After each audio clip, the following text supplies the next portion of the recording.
Madame la ministre, mes chers collègues, avec plus de 250 000 équipements sur leur territoire, les collectivités locales sont les premiers propriétaires d'espaces dédiés au sport. Elles sont soumises à ce titre à l'application de plus de 400 000 normes, réglementations et prescriptions relatives aux capacités d'accueil des équipements, à la forme des chaises d'arbitre, dont vous parliez à l'instant, à la disposition des terrains, au confort des installations, à l'éclairage et à beaucoup d'autres choses. Je ne reprends pas la liste qui est presque une litanie.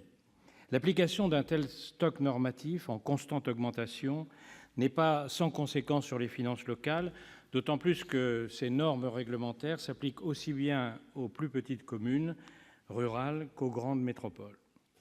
L'Association nationale des élus en charge du sport a chiffré le coût induit par ces normes à 6 milliards d'euros pour les collectivités entre 2008 et 2014.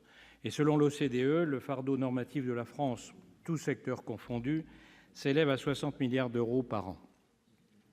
La simplification normative est donc, entre autres, un enjeu de compétitivité pour les territoires. Dans un contexte de raréfaction des ressources budgétaires, cette proposition de résolution représente une libération réglementaire et budgétaire pour les élus locaux.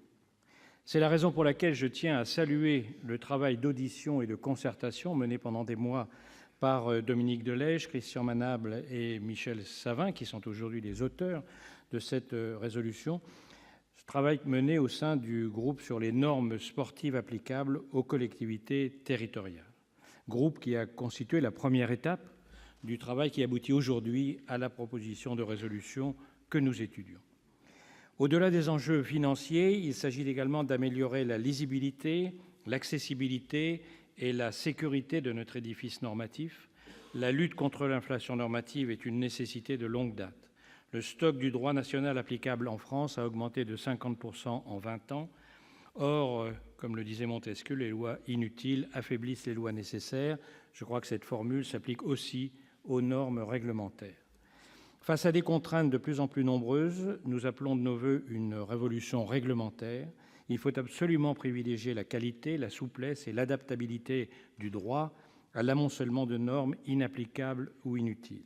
Au sein de l'état de droit qui est le nôtre, ce sont des conditions indispensables pour bâtir cette nouvelle société de confiance qui reposera, comme cette proposition de résolution, sur les principes de responsabilité, de concertation et de subsidiarité. C'est la raison pour laquelle notre groupe votera avec enthousiasme en faveur de cette résolution. Je vous remercie.